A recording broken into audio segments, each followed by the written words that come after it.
Good morning, everyone. I'm Charlie Mahoney, Chairman of the Board for the Michigan Works Association. I hope you're enjoying the conference. I know I have been. You know, while a virtual conference is a very different experience from an in-person one, I am finding that information presented and the keynote speakers, they're very, very good. And I hope you're finding that also. Get ready, mark your calendars. We'll be in Mount Pleasant in person, we hope, at the Soaring Eagle Casino and Resort, September 11th and 13th, 2022. We hope it'll be a wonderful experience and we'll see you there.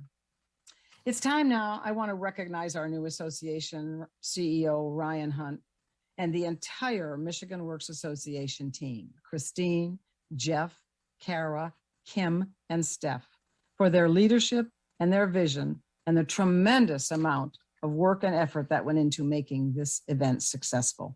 Thank you. I would also like to personally thank all of our sponsors for this event. We could not do these events without your incredible support. And I would be remiss if I did not thank Motown Digital, who again this year skillfully guided us through planning and implementation. Thank you, Motown.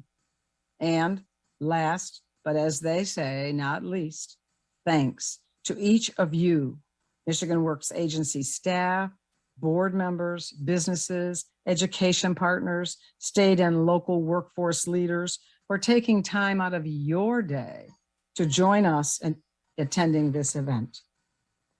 Now I want to recognize my colleagues on the Michigan Association's Board of Directors. I've already introduced myself several times as the chair of the board, and it's truly an honor for all of us to represent the Michigan Works statewide and nationally to ensure that the private sector voice is heard. The association, in its August meeting, elected its officers going forward. And I am delighted to announce our new officers who will take office on October 1st, 2021. Chairperson, John Krasinski, Saginaw Valley State University Director of Governmental Affairs. Vice chairperson, Shauna Lewis, Trinity Health Systems VP of Talent Acquisition and Workforce Development Programs. Second vice chairperson, Cindy Romanowski, Director of Human Resources for ARB Group Holding. Secretary, Jennifer Llewellyn, Director, Oakland County, Michigan Works. Treasurer, Jacob Moss, CEO, West Michigan Works. In addition to our board leadership, I want to give a quick shout out to the rest of our board members. Justin Alligar, Ed Benning, Mark Burdan, Stacy Bitwork, Erica Comfort, Ben Damerow, David Darbyshire, Jane Doty, Dan Dunn, Dave Godrow, Lee Graham, Todd Gustafson, Shamar Heron, Chris Holman, Kelly Keene, Shelley Keene, Jody Curtison, Lance Lyons, Matt McCauley, Murray Sue Moreau, Bill Peterson, Greg Petoniak, Michelle Rafferty, Chris Risco, Carrie Rosingana, Bob Showers, Terri Weems, and Kimberly Wood. Thank you so very much for your service. You know, as I leave the role of chair, I want to take this opportunity to thank all of the individuals who served on the board and the staff at the association for supporting me. I remain on the board as Southeast Michigan Community Alliance representative, and I'm as committed as ever to changing lives for Michiganders and promoting the growth of the Michigan economy through its workforce system. Our strength is built on my favorite word, collaboration. Together, our commitment to excellence and our continuous improvement makes all the difference, changing lives every day. Oh, and that legislative connection at the state goes to the nation. And next up, Debbie Stabenow, Senator Gary Peters, and Congresswoman Debbie Dingle. Have a great rest of this conference. Now we will hear a few words from U.S. Senator Debbie Stabenow. Senator Stabenow made history in the year 2000 when she became the first woman from Michigan elected to the United States Senate. She is focused on standing up for Michigan families, expanding affordable health care and lowering the cost of prescription drugs, helping Michigan businesses create good jobs here at home, and protecting our Great Lakes and outdoor heritage. Senator Stabenow is a true champion for our state. Hello to everyone taking part in Michigan Works annual conference. Thanks to Edie Copeland and Charlie Mahoney for your leadership and the entire Michigan Works network for helping people get the skills and the support they need to build a bright future for themselves and their families. Helping Michigan businesses create good jobs and making sure our workers have the skills they need to fill them is one of my most important priorities here in the United States Senate. And I couldn't have a better partner in this effort than all of you at Michigan Works. As we know, your work is needed now more than ever before. The COVID-19 crisis has been a really tough time for so many Michigan workers and families and employers. In this time of great need, you've really gone above and beyond. You've continued to connect people with the education and training they need to find good jobs, and you've stepped up to help the Unemployment Insurance Agency assist the huge number of people who've reached out for support.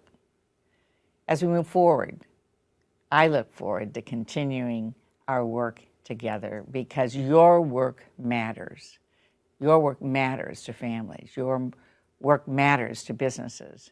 And it matters to our communities all across Michigan.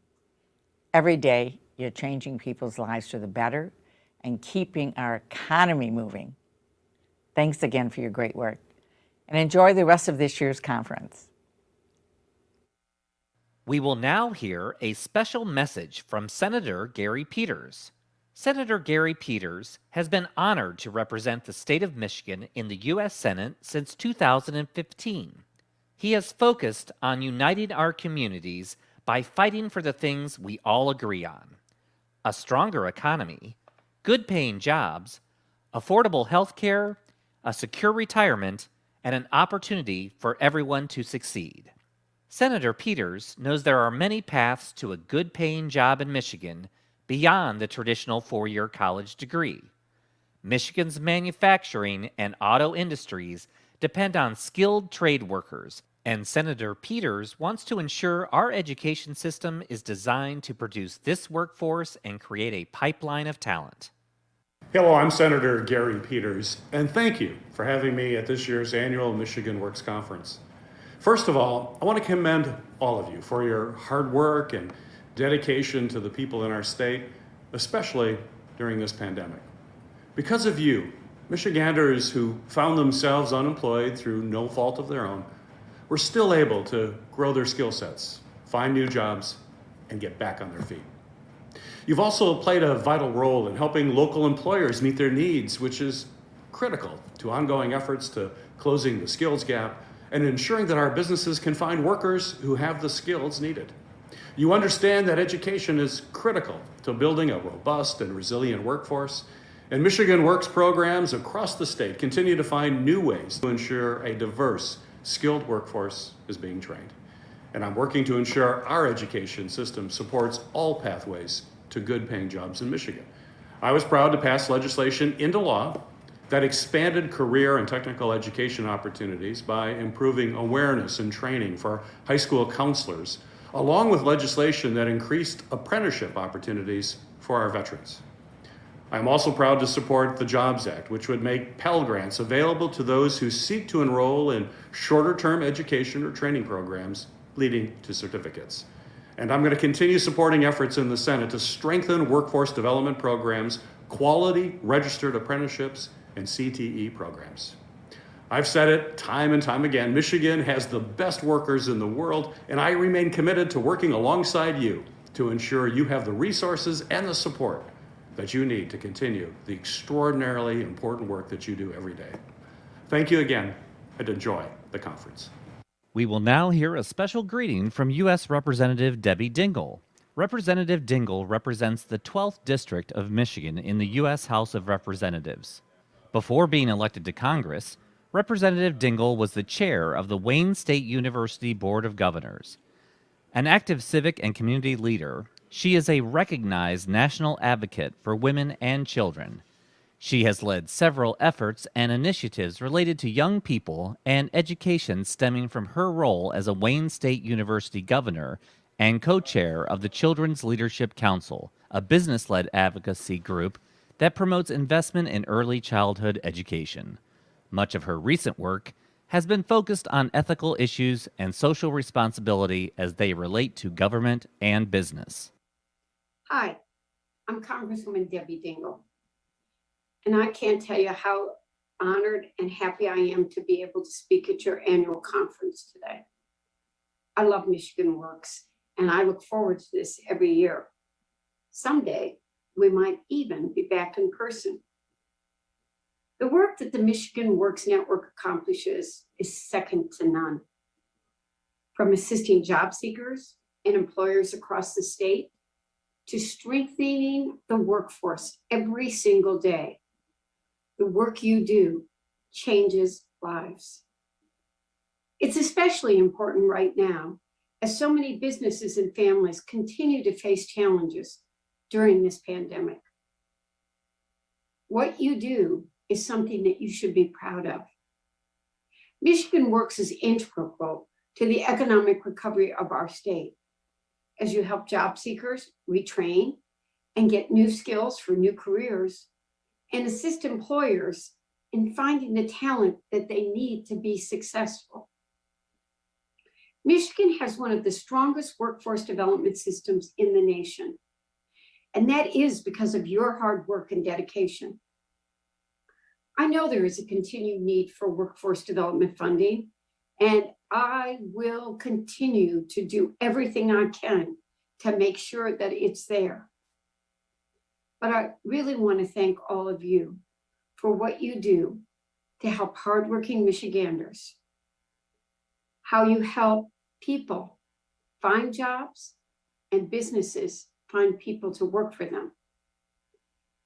And I hope you will always let me know how else we can help your efforts around workforce development in Michigan. Thank you to Senators Stabenow and Peters and Congresswoman Dingle for all you do to support the workforce development system. We truly appreciate you taking the time to address our annual conference today. It is now my pleasure to introduce our Breaking Down Barriers for Women in the Workplace panel discussion. Terri Weems, president of Detroit Employment Solutions Corporation, is moderating a panel of women from a variety of backgrounds to talk about the obstacles they have faced in the workplace and what is being done to address these barriers. Please welcome Lisa Cawley, Managing Director with Accenture, Muna Jondy, Chairwoman of the Michigan Women's Commission, Jennifer Llewellyn, Director of Oakland County Michigan Works, and Marie Sastry, President and CEO of Amicite.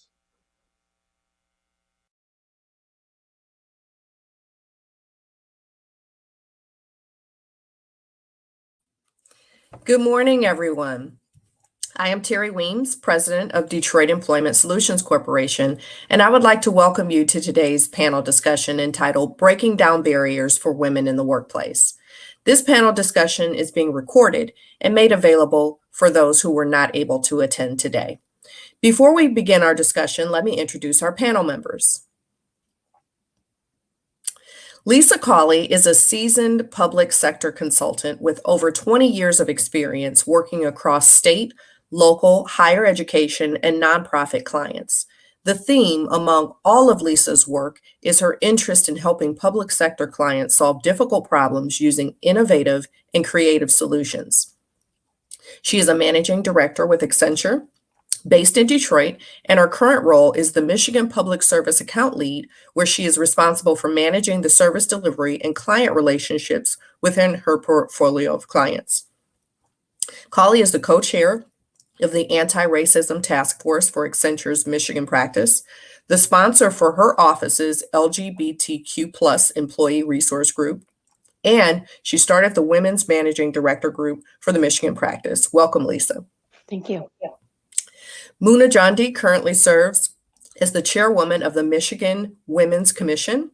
Jondy is an attorney and owner of her private practice. the law office of Muna Jondy, and cooperating attorney for the American Civil Liberties Union, ACLU, of Michigan, and a member of the Michigan ACLU Lawyers Committee for Flint. She is a member of the American Immigration Lawyers Association and serves as the media liaison for the Flint Islamic Center. Jondy earned her Juris Doctor degree from the University of Manitoba Law School and Master of Laws in Public Law from the Michigan State University College of Law. Welcome, Muna. Thank you. Jennifer Llewellyn is the director of Oakland County Michigan Works and the manager of workforce development at Oakland County. Known for her innovative and inclusive approach to workforce development, she has over 20 years of experience in workforce development programs, career management, and business workforce solutions.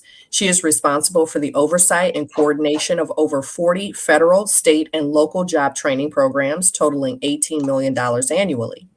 Llewellyn is the board co-chair of the Workforce Intelligence Network, a member of the Automation Alley Fund Board, and a member of the Pontiac Funders Collaborative and the OU Pontiac Initiative.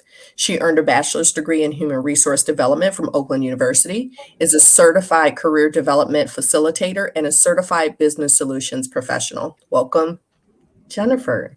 Good morning. Thank you. Good morning. Marie Sastry is president and CEO of Amicite, an award-winning artificial intelligence software company focused on improving learning and a winner of 2020 Best and Brightest Companies to Work For in the nation and 2020 Best and Brightest in Wellness. Prior to starting her company, she was Arthur F. Thurnoff Professor, University of Michigan's highest honor for 17 years. Sastry is very active in business mentorship and philanthropy, with emphasis on education, environment, and poverty alleviation. She serves on the boards of International Council of Clean Transportation, the Alpha House Family Homeless Shelter, Laidlaw Venture Partners, and the Oxford Company, among others. She holds PhD and MS degrees from Cornell University and a Bachelor of Science from the University of Delaware, all in mechanical engineering. Welcome, welcome, welcome, Marie, and all of these accomplished women. Thank you for joining us today. So, as you know, women have always faced a greater number of barriers than men in the workplace, and the onset of the pandemic created even more barriers for them, forcing a record number of women to exit the workplace over the past year and a half. We hope to bring you an informative and spirited discussion today about the unique barriers women face in the workplace and strategies to overcome them. Let's talk and start today's discussion with a question for Muna. Muna Jondy, chairman of the Michigan Women's Commission. Muna, one of the Women's Commission's specific initiatives is unlocking opportunities for more women to fully participate in the workforce. Please tell us about the work the Commission's Unlocking Opportunities Committee is doing to eliminate barriers for women. Thank you, Terri. Thank you for having me. It's a pleasure to be here today. I just wanted to sort of briefly discuss the role of the Women's Commission. The purpose that we serve is to make recommendations to the governor around issues that are important to women in Michigan. And prior to COVID, we did multiple gatherings across the state with the governor. And overwhelmingly, we found that barriers in the workforce for women those were the main concerns. And previously, the Women's Commission was under the Michigan Department of Civil Rights. And then in January of 2020, when we had our strategic planning meeting after doing all of these gatherings around the state, we realized that all of our priorities were economic. And so now we are actually affiliated with the Department of Labor and Economic Opportunities, LEO. So really what we have found is the biggest priority right now is access to available and affordable childcare. I mean, it's always been a challenge for working women, but really the pandemic just put a huge spotlight on this issue. There's no other way to say it. And thankfully now more policymakers, business leaders, and employers are becoming more aware and understanding why it's been a barrier. We have 3 committees, and one committee is the Unlocking Opportunities Committee. And we're really working with the governor and her team to address the needs and gaps around childcare so that more women can work and they can work when and where they choose to work. So earlier this year, we actually launched the Michigan Shared Child Care Pilot Program. And basically, it's a partnership that's public-private. It shares the cost of childcare equally between employers, employees in the state of Michigan. It's one approach. Obviously, there's many approaches, but it's one approach to helping working women access childcare and remain in the workforce. Obviously, it also helps employers retain and attract talent, and helps gives some stability for childcare providers with consistent enrollment. The committee is also looking at issues around family leave and other types of caregiving leave. I mean, we know that the majority of caregiving responsibilities falls on women, whether it's childcare or elder care. So, we're looking at innovative approaches to help and not punish working women. I mean, obviously, we'll talk about some statistics a little bit later, but I think that that's sort of the summary for now. Thank you. Very helpful. Thank you, Muna. I will now turn my next question to my colleague and fellow Michigan Works Director, Jennifer Llewellyn. Jennifer, you are now the director of Oakland County Michigan Works, but you worked your way up through the ranks to get to that position. Can you tell us about some of the barriers you faced as a woman working your way up in the workforce development system? Absolutely. And great to see you, Terri. Thanks for facilitating this great panel this morning of inspiring women. It's hard to believe, honestly, for me. I started as a 3-month intern at the Michigan Works office in Troy back in 1998. And honestly, if someone would have told me back then that I would move on to be the director at some point, I don't know that I would have believed that.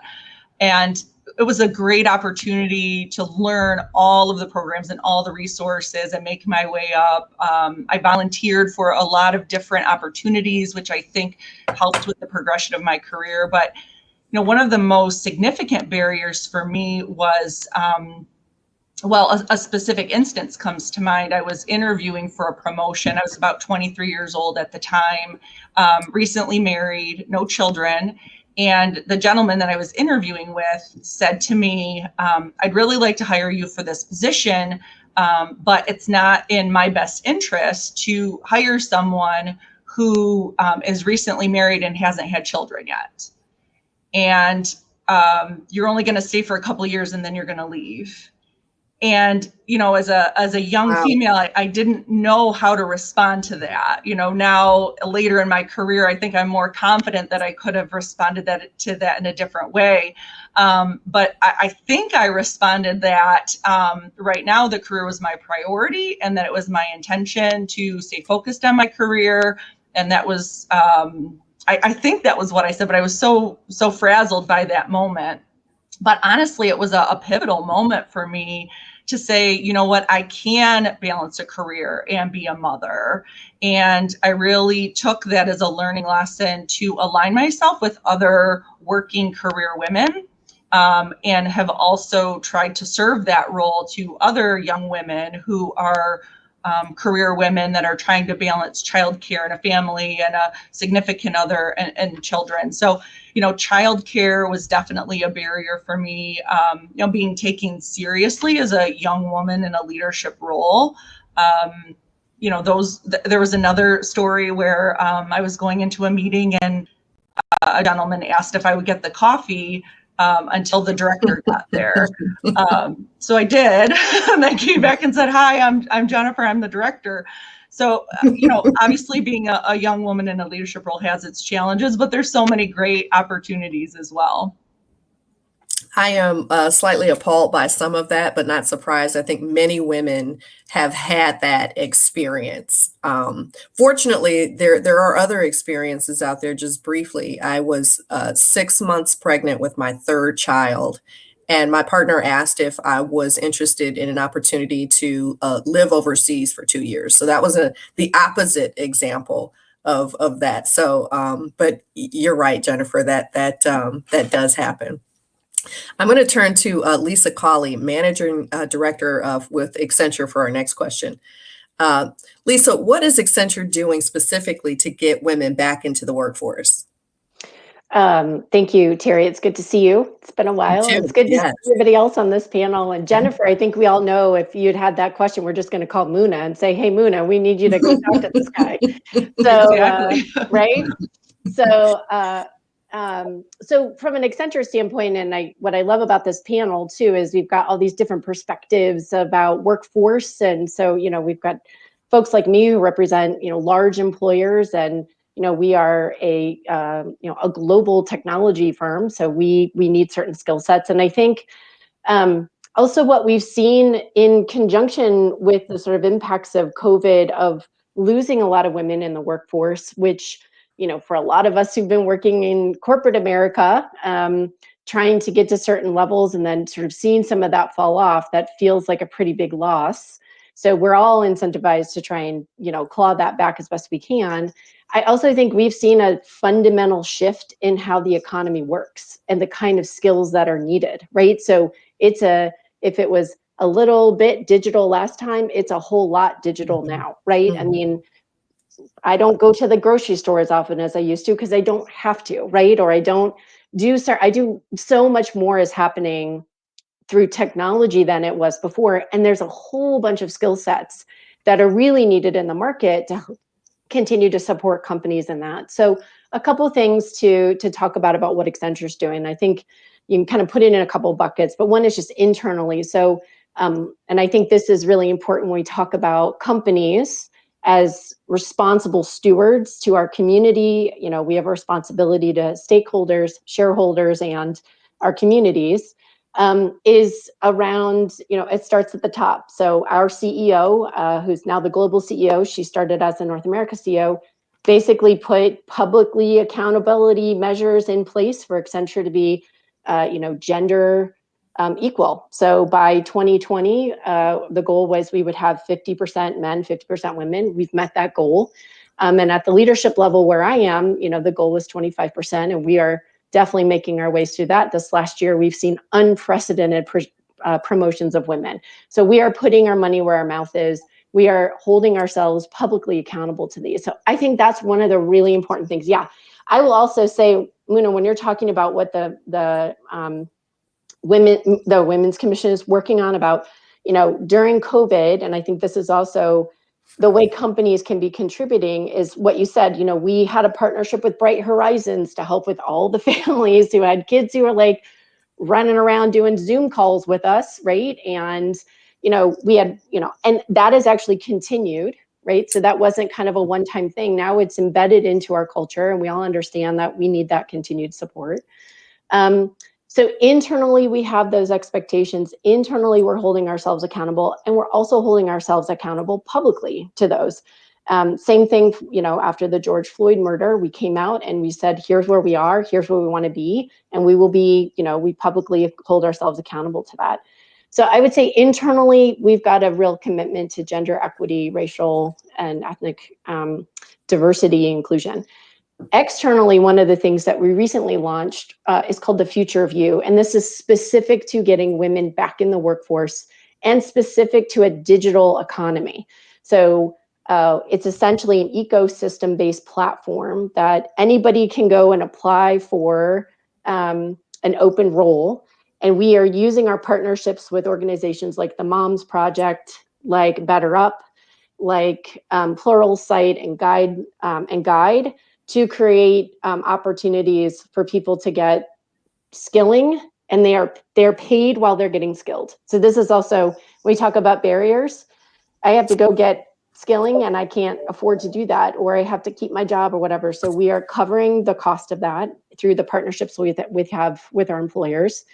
We are getting them skilled, we are getting them matched to jobs, and we are providing support for them when they are in the job. So we have said, look, McKinsey's going to write 1,000 reports about what's going on. We thought, how about we actually take some action here and try and solve this problem? So I think of this as sort of a augmentation supplement to the great work that Michigan Works does, that Jennifer and her team, right? It's another avenue in which we can be helping to skill up and support, in particular, women into the workforce and into 21st century workforce. That companies like Accenture and lots of companies here in Michigan, like Senator Peters talked about, manufacturing is a technology business. I've said this before, every company is a technology company at this point, right? And so we've got to be focusing, and that's one of the things that we've been doing, which I'm super proud of, and thank you for the opportunity to share. That's some of the things we're doing both internally and externally. Thank you, Lisa. I've always been impressed with you specifically in your work. Thank you. I'm really just astounded to hear about all of the things that Accenture is doing. That's great to see Accenture stepping out and with so many women in leadership positions there too. Really appreciate the getting paid while you're getting skilled. That is certainly extremely helpful.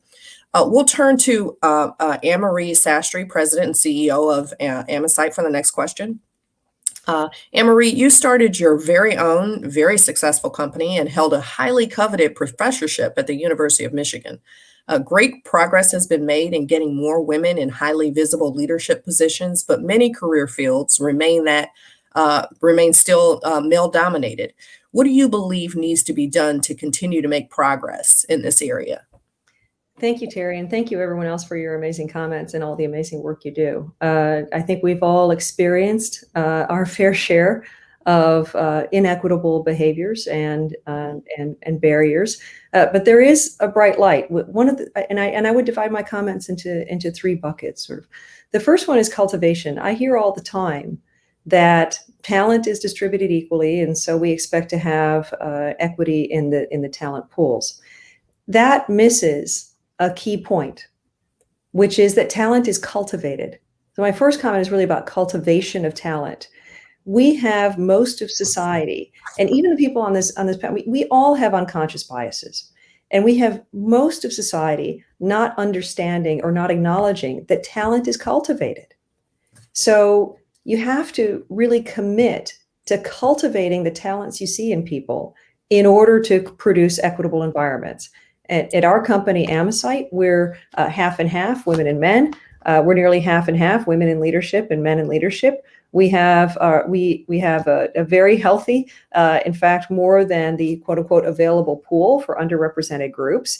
And we do that by cultivation of talent. We look for people who are highly motivated and have a great attitude and want to join a high performance team, and we cultivate that talent. That's really important. Second, the bucket is really recognition.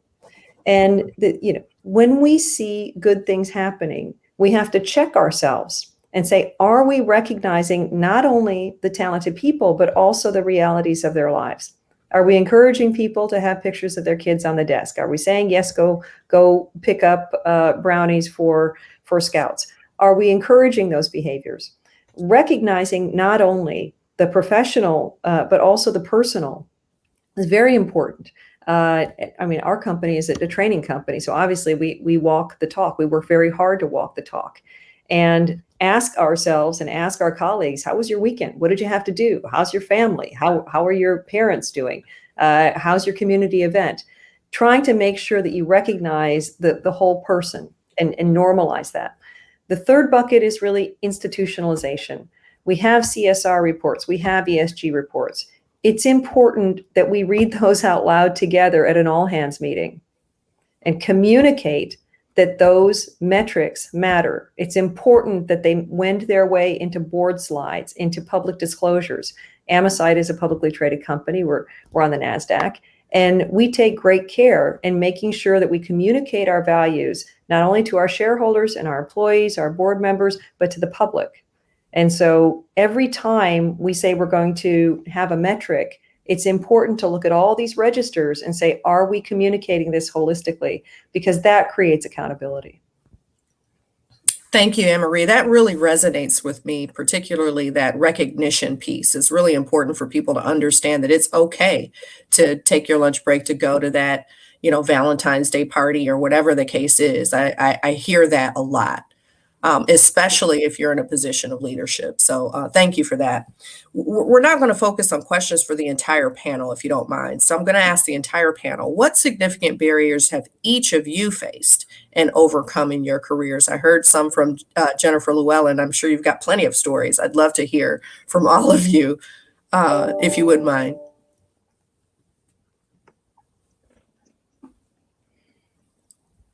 Well, I can jump in. I think the biggest barrier to making progress is the lack of understanding that change is inevitable and expected. No matter how good we think we are now at my present company and prior organizations that I've run, I say the same thing. We're making mistakes right now.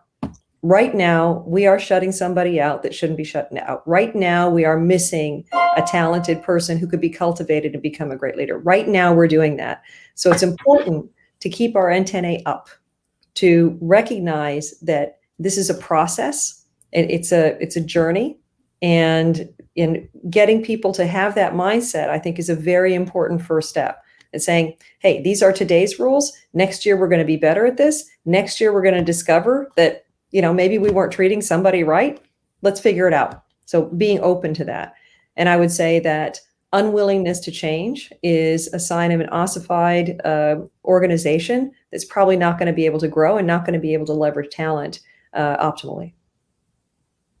I'll piggyback off of that a little bit, and maybe I'll answer the question sort of more sideways if you'll let me. I think what's been really interesting, as being been with Accenture for 11 years, and before that I was in the nonprofit industry and healthcare and all that. So I've plenty of stories. What I think is most interesting right now is watching a company do, I think, what Anne-Marie was just talking about, which is to live through the change. So it's one thing to say it, it's another thing to do it. And when you do it, it's messy, and it is hard, and it is sometimes unfun. And sometimes you are in the middle of conversations where you think, I can't believe we're having this conversation. So what I find interesting is actually being a part of the messy part of the change and aligning to these visions of what we know from plenty of research about when you have more women and you have more diverse teams of people, you produce better results. And when you finally come to understand that what we are talking about is actually a business imperative, and it is not a charity, or it is not we're doing something good, that's the game changer. And then to kind of work through, it's funny, how many decades of companies have we had just, it's all men getting promoted and nobody says anything. So now we're in situations where you're getting big promotion big promotion cycles with a lot of women, and there are people getting uncomfortable with that, as they should and as they will. And then it's really dependent on all the leadership we have to say, I get you're uncomfortable, and we're still doing it because this is our vision, this is what we're going to do, and we know this is the right thing to do for our business, right? And that's what I think is most interesting right now of kind of the stories of challenges and that sort of thing. The challenge now is moving in that direction, holding us accountable to it, and being in the mess of it. And that's how change happens, right? It's messy. That's how it works. So that's sort of my sideways answer to your question, Terri. Very good. I appreciate it. Thank you so much. So what advice would you guys give to young women just starting out in their careers? Advice, suggestions to help them remove or overcome barriers? So if I could jump in here, one of the things that I didn't do that I wish I had done was to find a mentor. And I know Lisa's heard me talk about this before, but it didn't occur to me as a 25-year-old trying to start my career that in a career that's, as a lawyer, that's generally male dominated. It didn't occur to me that I should be talking to other women and maybe discussing some issues, getting some guidance. So I really believe having a female mentor in your profession, honestly, is very very important. I would also say make your work visible, in the sense that if there's projects and et cetera, like you should have your name on those projects. Like women, we're sort of taught that when you take credit for something, you're showing off. And then what that means is that you've left your work for somebody else to take credit for. And really building your career is really oftentimes about making your work visible. So there's a way, to do it. You do well, and you should be proud that you're doing well and air that you're doing well, and use that to elevate other women. Don't think that there's only only room for one woman at the table. I think that's that's also something important, is that, a lot of times, I think especially in professions, whether, corporate world and, in my profession, that, sometimes when a woman makes it, she feels like, okay, I got it because I'm the woman. But what we really should be doing is looking around and saying, all right, who else, what other women can I elevate with me? I think those are excellent points. Both of those really resonate with me, especially on the mentorship part. I think for me personally, that was really what helped in my career. I had a male mentor. I was in a very male dominated field in professional services for almost 20 years. I was the only female for years, and I was the only African American for years. And, I don't think anyone would have selected the pregnant woman to go and overseas for 2 years with children. I mean, my kids were all under the age of 5. Wow. But because I had that relationship, and he was actively looking for opportunities for me. I also appreciated the visible work, and just to piggyback off of that, I think, at least in my experience, women tend to downplay their contributions, and even just simple compliments. You can tell a woman, "Oh, you look nice today," and her response will be, "Oh, I look terrible." Like, no, we need to accept, all forms of compliments and move forward. So both of those things really resonated with me. Thank you for that, Muna. What's being done? This is a good one, guys. What's being done or needs to be done to close the pay inequality gap between men and women in the workplace? This is a hot one. Yeah, I'll be happy to take that one. Transparency. Mhm. Transparency is needed. Mm. And I get very irritated with people who blame the underrepresented person or group for pay inequities. Get very irritated with that. Instead, senior leaders have to commit to pegging salaries to a certain standard and stick to it, and confirm those salaries against qualified sources of data and information. We do that. We use salary studies. We contract for firms to do that, and we occasionally pay for it because it's worth it. It's worth it to get the data and do things the right way, period. And stick to that process. It's incumbent upon leadership to take responsibility for this and communicate this in whatever granularity is appropriate to the team. Communicate that this is what we're doing. I also think that the practice of paying someone 10% over their salary to move, or 5% over whatever percentage you think is enough to induce someone to come to your business or your organization, is completely foolish. What you should be doing is looking at the job they're doing and paying them accordingly. I have very happily awarded people 40% raises to come to my organization because they may have been doing a different job or underpaid. And we tend not to make offers if it's a reduction in pay. So it's pretty simple, right? Because we never are biased on the against people based on what their current pay is. We look for what they're doing for the organization and compensate accordingly, and make sure that that's followed throughout the staff. Look for positions that are equivalent. Sometimes organizations find themselves down a rabbit hole because they've created specialized positions that they haven't benchmarked against data, and people are overperforming for their role and they don't have a clear path. It's incumbent upon leadership working directly with HR, working directly with the people part of the organization to make sure that is lined up. Excellent point. Thank you. Thank you, Anne-Marie. So according to the study from McKinsey & Company, 2020 Women in the Workplace, women in particular, we all know, have been more negatively impacted by the pandemic. Women, especially women of color, are more likely to have been laid off or furloughed, intensifying the challenges they already face. This situation presents a threat to corporate America as companies risk unwinding years of progress toward gender diversity. And I think, Lisa, you mentioned how, gender diversity is an imperative. How do we make gender diversity a continued priority as the economy recovers from the pandemic?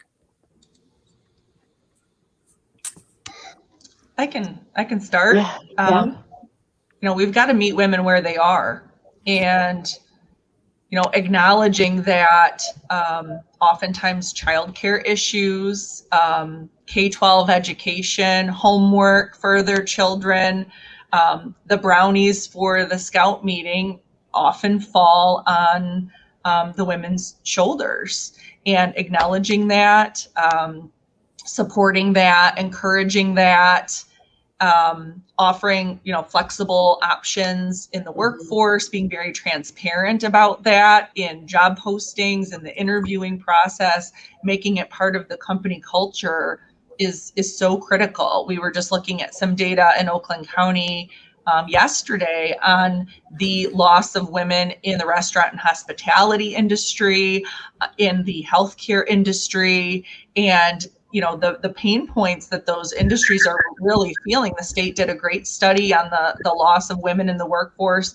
Estimates are that we lost 200,000 women in the Michigan workforce in the last year. And unfortunately, we can't afford that. So, working together with businesses and industry and organizations to ensure that they're being transparent, flexible, and embracing the needs of women to attract them back into the labor force. Yeah, I would just add to that too. What I think is also really interesting is, so you actually have very low unemployment in Michigan, yet we can't fill jobs. And I think what that's actually speaking to is the old way of doing things is not working and will not work moving forward. So in some ways, it's forcing businesses to have to rethink the way that they operate in order to accommodate everything from service workers all the way up to executive level folks, right? And so I actually, this is one of those odd sort of silver linings, if you will, because I think the conversation we're having now has become so much more louder and profound because it's impacting everybody. And when it's everybody's problem, people pay attention, because we've been having these problems forever. This is not new. However, because of the universal impact of this, we now are getting everybody's attention. And because we're moving into spaces where I'm not going to go do that. The old way is unacceptable. So I do think that there's some really powerful things happening in the market that's really driving a lot of, we have to figure out how we do this differently. We have to be more accommodating. I mean, what's interesting, Anne-Marie, what you're talking about with HR and really engaging from a people perspective, for some of our clients, this is driving those conversations because, we got to start getting really creative here. And it's also forcing real hard looks at long-standing policies that really have to be reevaluated. And I think some of that is salary, and I think some of it is the flexibility of jobs. I think some of it is all of that. And I will also say this, the more women who are in positions of power, the more this becomes, I believe, part of the culture. So at Accenture, when we got serious about really looking at salary adjustments and are we doing everything that Anne-Marie talked about, was when we got our first female CEO. I will, I'm sure there's lots of people who argue with me that there's no correlation, and I'm happy to entertain that, but I know I'm right. So, because when you are one of the people who've been experiencing this and you get into a position of power that you can affect it, change happens. And so the more of us, there's plenty of room at the table. There's so much room at the table. And you know what we do? We tend to scoot over and bring more in. That's what I want, right? So I think that's what's also happening here, which I think is a great zeitgeist to make these kinds of changes, because companies don't have a choice right now. You want talent? It's a talent game right now. And that is fantastic. Yep. And I would add something, Lisa, great comments. And I would add one thing, and that is that we have to rethink what the job actually is. Correct. We have to rethink that because digitalization and technology have altered people's ability to work flexibly. We can work asynchronously very, very well. In fact, remote businesses, my business is completely distributed. We have employees in 12 states or more. And People don't have to pull their kids out of school and move to take a job with us. And that is wonderful. It's important in leadership that we recognize that things don't have to be as hard for millennials and Gen Zs as they were for us. They just don't. Not just because we always expect to get better as a society. That should be a given, but I'll say it out loud. We should always expect to get better. We should always expect that every generation learns some new way of behaving that welcomes more people to the table. We've had wave after wave of immigration in this country. Everybody has experienced bias. Sometimes that's weaponized and saying, well, my generation had to put up with this and we overcame it, so should you. Instead of saying, hey, how can I make it better so that nobody else has to do that? And instead, we can unlock all of this talent, we can unlock all of this capability and unleash a better economy. I mean, this is the largest, most powerful economy in the world. So really thinking about what the job requires in the context of new technology is very, very important. Things that you used to have to go to an office to do, you don't anymore. And the notion that people are going to sit side by side in cubicles working at laptops and then dutifully commute in and out for that experience is ridiculous. People aren't going to do that anymore. And businesses know that in order to attract talent, they're going to have to provide the kind of flexibility that allow people to live their lives in a more meaningful way. And I'd just add, I can't remember which one of my panelists had mentioned that this isn't a charity. The research has shown that companies that are more diverse are more productive and more profitable. So if you want to be sort of uber capitalist about it, that's an approach. Companies like this is not you doing a charity and you patting yourself on the back and feeling good and the women are victims and minorities are victims. No, let's just address your interest as a company. And the research has shown that the more diverse you are, the more profitable you are. So let's get them there. You guys are really inspiring. This has been a terrific conversation. I'm hearing about all of the different ways that we can, in our own respective workplaces, move forward and start reducing barriers. I love the concepts of, introducing more flexibility. I love, changing company culture. And it sounds like each of you is already, leaps and bounds advancing in those areas.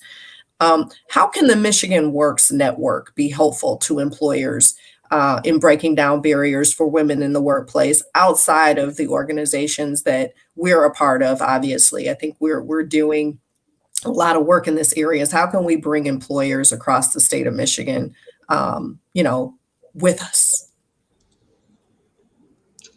I'll start since we have a little bit of perspective, Terri, from the Michigan Works system. First of all, what we're doing today, talking about it. Now, let's start there. Let's start with verbalizing it. Demonstrating that. I know at Oakland County, Michigan Works, we incorporated this into our vision, our mission, and our goals back in 2020 when we revamped our 4-year plan. So it's written, we're accountable. So put your money where your mouth is. And, when we talk about it, then change happens, right? We have to start there. As far as, actual services, last year we launched an employer workshop series dedicated towards, how do we help Oakland County businesses tap into new talent pools? So we've partnered with some awesome partners from across Southeast Michigan and the state. We did a panel with Michigan Rehabilitation Services on hiring individuals with disabilities. We partnered with Global Detroit on how to capitalize on international talent. And, educating employers, Accenture, the larger companies are very aware of this, but a lot of our small businesses, don't have a human resources manager or don't have someone that's knowledgeable, or sometimes they don't even know where to start. And so, what I think Michigan Works is best at is being a connector. So many times there's things in the talent and workforce space that maybe we're not the answer for, but we do know the people who are. And we can get you connected with the right organization, the right entity to help you build a diversity plan, or, you know, work on your transparency as far as wages and those types of things. So I think that that's where we can be helpful, is, you know, walking the walk and talking the talk. I think Jennifer is spot on. I think walking the walk and talking the talk is absolutely the way to go. I would shout out my colleague Shamar Heron, who leads Michigan Works Southeast, and we're collaborating in a public partnership, Amicite and Michigan Works Southeast, to not only to upskill his people in understanding HR practices and working closely with his amazing leadership team, including Lisa McCauley, his HR person there, and Misty and all the rest. And I'm sorry I'm not forgetting anybody, but just an amazing crew. And starting with themselves, they're saying, hey, we know the work world has changed. We need different kinds of skills in order to serve our clientele, whether it's a business or whether it's a job seeker. And to Jennifer's point, training is the key thing. I mean, we can wait years for these lessons to soak in. And then, 5-6 years from now, people go, well, I probably shouldn't have done that, because I wound up with a workforce that's not as diverse and not as vibrant and not as effective and doesn't produce the profitability that I wanted. Or we could upskill, and we can be proactive and say, there are known practices, to Muna's point about the data being very clear on profitability and revenue and all kinds of business metrics for diverse organizations. We can share that information with colleagues and present it in an engaging way so they understand, so they can act on it. It's incumbent upon all of us to explain and re-explain this situation, explain it and re-explain it, and preferably bring data. So there are, Michigan Works has a very, very important role to play in the state and really the nation as well. Yeah, I would echo that too, from how to use, Jennifer, I know you're right, for firms that are sort of the uber capitalists who are on this panel, for leveraging the sort of resources and capabilities like Anne-Marie's talking about for the benefit of the smaller mid-sized companies, right? And so I think what Anne-Marie's doing is fantastic. And there are other ways that, maybe other Michigan Works can really think about doing that as well. But I think that's exactly right. How do you leverage all of these capabilities right now so that we are ahead of the 5-year, 6, head scratch, like, why are we where we are? So I absolutely would echo everything Anne-Marie said. This has been a phenomenal panel. Thank you, women leaders. I am so happy to have been in your presence. We do have to move on to our next discussion, but I would like to thank you and offer the opportunity to provide any final thoughts to our Michigan Works Conference attendees. With that, I will just quickly take advantage of opportunities. Say yes, even when you want to say no. Say yes. Put yourself out there. It'll get you farther than you think. That's exactly what I was going to say. Be bold. One of my fellow female leaders yesterday, Stephanie Beckhorn, said, be bold. And, as Lisa said perfectly, volunteer, jump in, learn, listen, inspire, and then pass it along to the next woman. That's awesome. That's a great point to end on.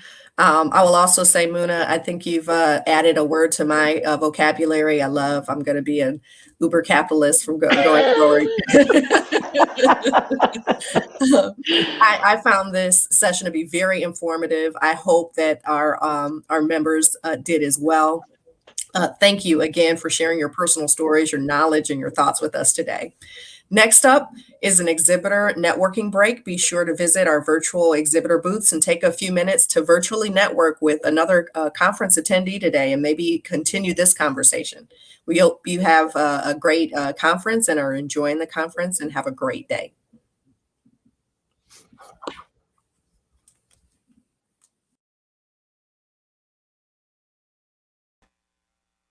The Michigan Works Association would like to thank Amicite for their gold sponsorship of this year's conference. Amicite builds artificial intelligence software products designed to improve learning.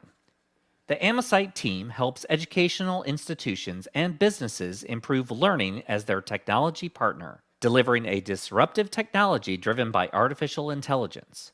You can learn more about the services Amicite offers from this short video.